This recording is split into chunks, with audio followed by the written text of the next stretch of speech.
Okay. All right. So I'm going to call to order the February 12th, 2026 Governance and Personnel Committee meeting of the Northern Virginia Transportation Authority. We do have a quorum in the room. The first meeting agenda item, an action item on the minutes from the January 8th meeting.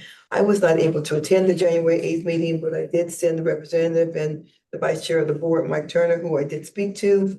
And he saw the minutes and we talked about them and he confirmed that all the minutes were correct because that's how efficient Mike Turner is. So is there a motion to, if everyone has seen the minutes, is there a motion to approve the minutes from the January 8th meeting? Second, moved by Mayor Davis Younger, seconded by Mayor Reed. Discussion on that motion. All in favor, please say aye. Aye. Any opposed? That motion will pass unanimously. The second item is discussion on the General Assembly. And I will hand it over to, hi, Ms. Baynard, the Tracy Baynard, and Ms. I don't think we have much going on down there right now. Yeah, good evening, Madam Chair, members of the Governance and Personnel Committee. There is a lot of activity going on. We are 3 days from crossover, which is next Tuesday, February 17th. Then the next major thing to happen is the House Appropriations and Senate Finance and Appropriations Committees will release their amendments to the introduced budget on the afternoon of Sunday, February 22nd. And then we'll be seeing details of those amendments by noon on February 24th. So getting to crossover, as you can imagine, it is pretty much of a frenzy down here as the House and Senate are trying to get through their very long dockets right now. Today's a day that bills that are affecting revenues, resources, have to get through the money committees and also tomorrow. So yeah, we're having some very long, in fact, there are at least 3 committees going on as I speak right now. But let me get right to it. The big thing for us, of course, has been net new transit funding. And as you recall, we had 4 bills, 2 in the House, 2 in the Senate, what was known as the big bill, and then the smaller bills, all of which created new net statewide money.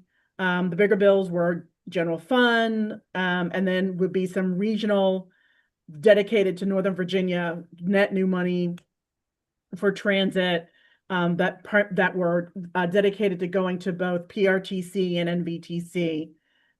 Those bills, as were introduced as a vehicle, are unlikely to move forward at this time. And there's broad acknowledgement that transit across the Commonwealth the funding for it needs to be addressed. There is absolutely acceptance that transit across the Commonwealth is important, but transit in Northern Virginia, which a member not from Northern Virginia talked about being the economic engine of Northern Virginia and how transit is so important for us. That was Senator Deeds and a committee that our economy has, transit is so integral to it. So there are still a lot of discussions between the House leadership, Senate leadership, and the administration on how best at this time to address transit funding needs. And I have nothing specific on what that vehicle is. It might be the budget, it might be another piece of legislation, but those conversations are ongoing. The support that all of your localities and other stakeholders, business community and others are communicating is great. The voice out of Northern Virginia is loud. And the voice out of other parts of the state is getting louder, and that is helpful.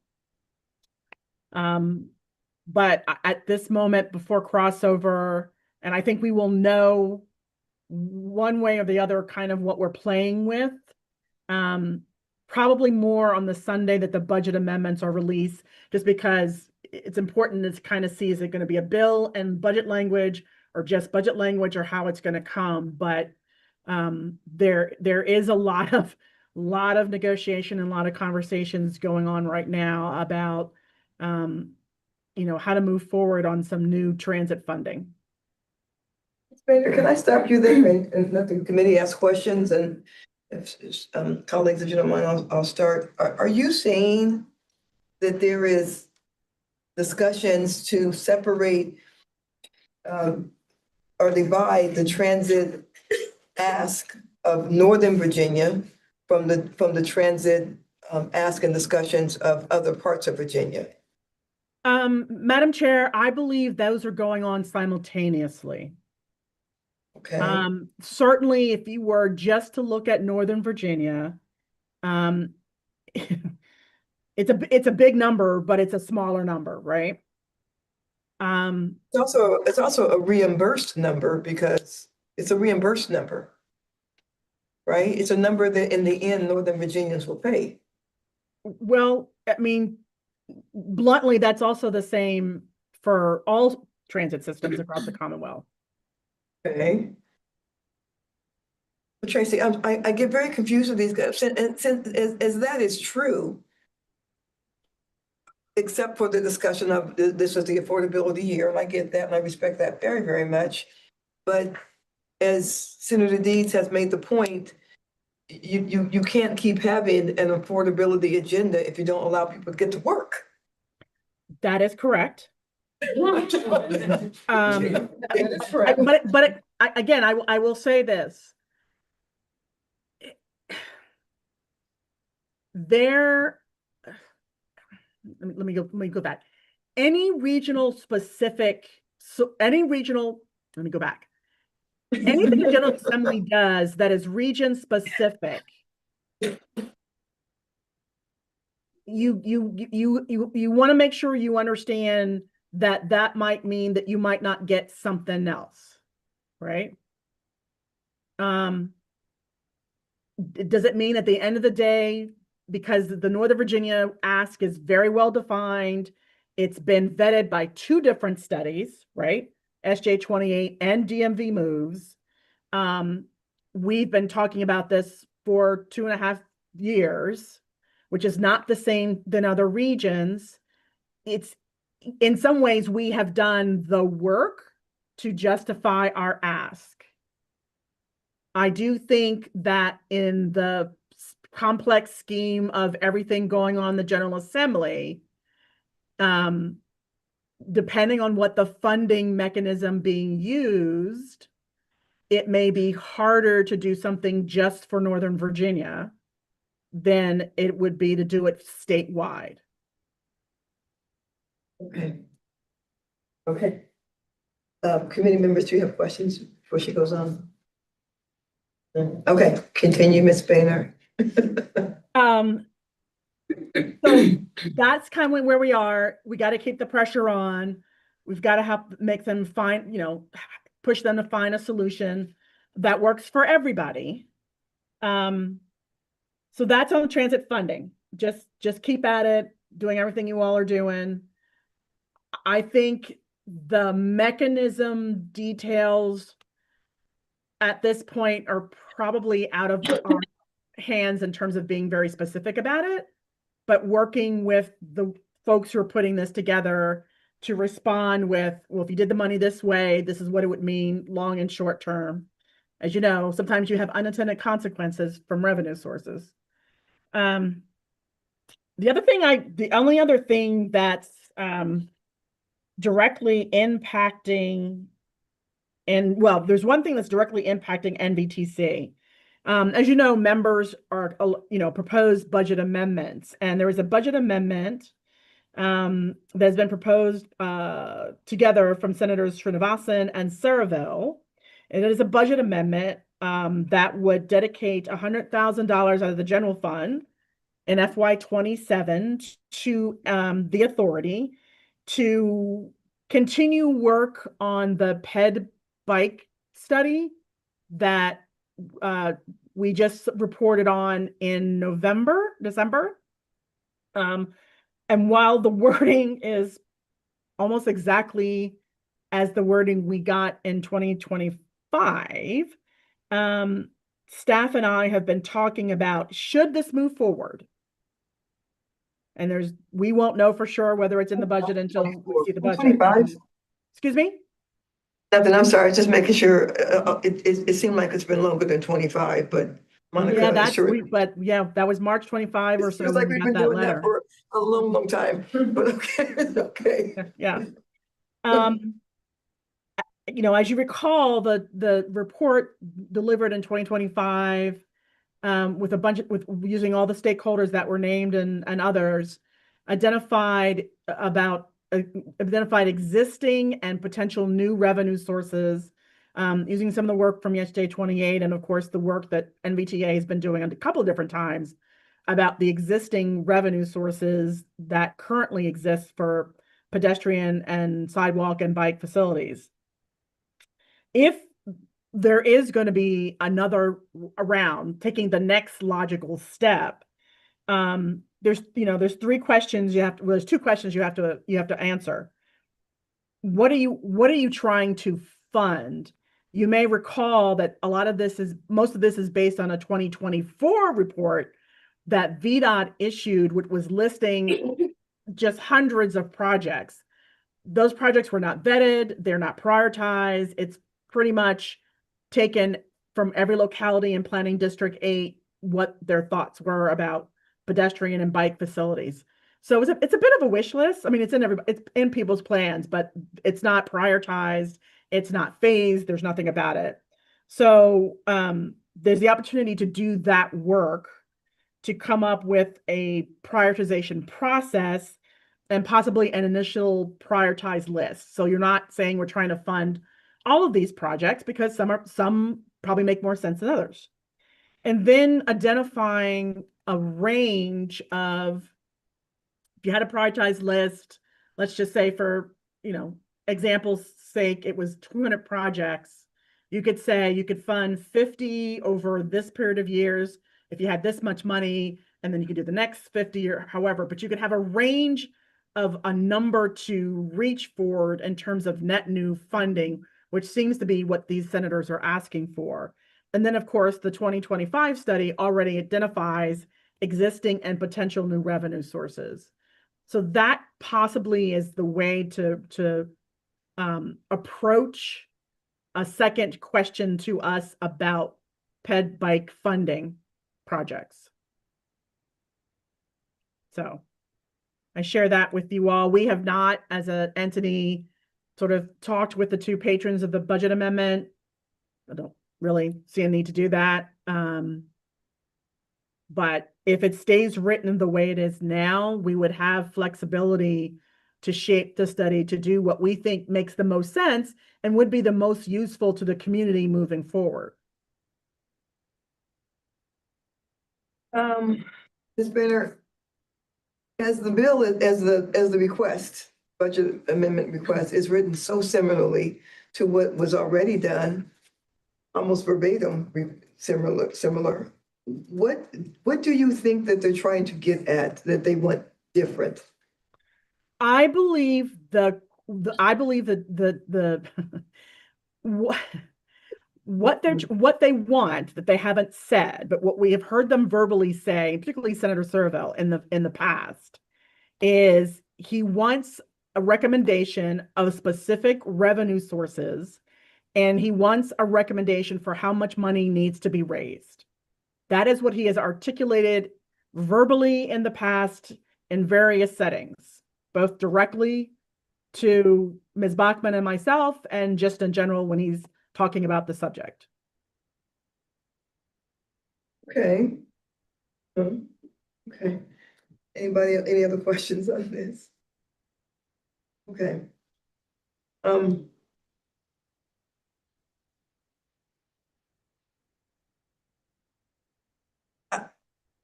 It would be more helpful to me if, and Mr. Servo can absolutely give me a call. I mean, he has before.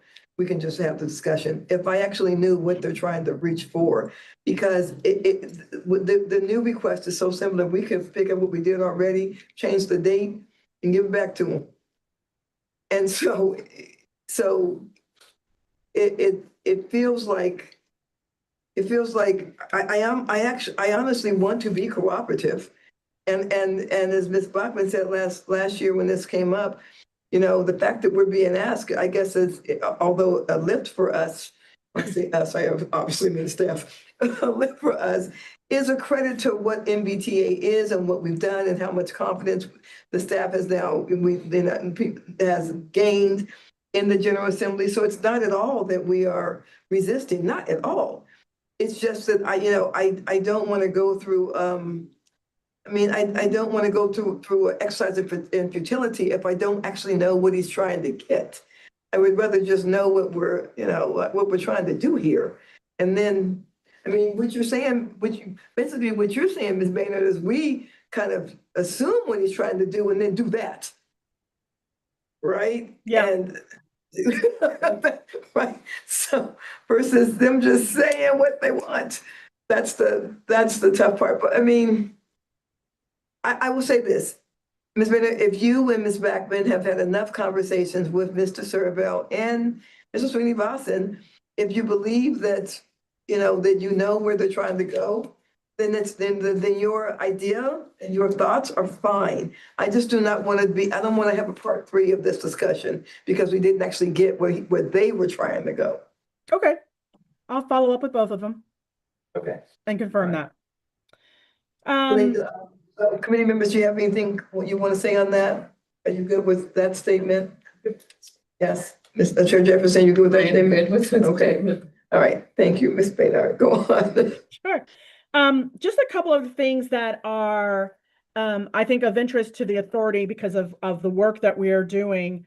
One is, and I think from DMV Moves, those of you serve on the task force, or maybe have had a chance to read the report, you might remember there was a discussion regarding bus prioritization as one of the follow-up activities on a regional basis. Part of that was looking for enforcement measures that would enforce current rules, traffic rules around not blocking transit lanes and not blocking bus stops. So there's essentially a photo enforcement technology that's available for buses that would capture the image of a vehicle illegally blocking a dedicated bus lane or a bus stop, and then a person would get a traffic citation. Oh, you guys disappeared. Can you still hear me? Hello?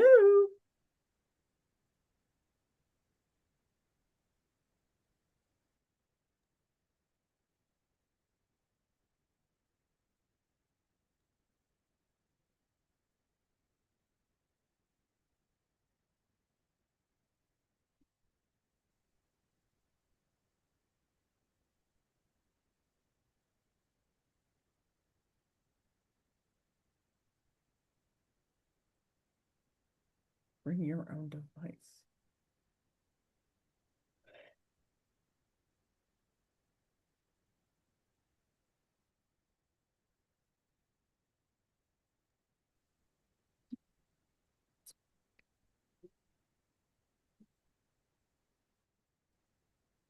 Okay, can you hear us now?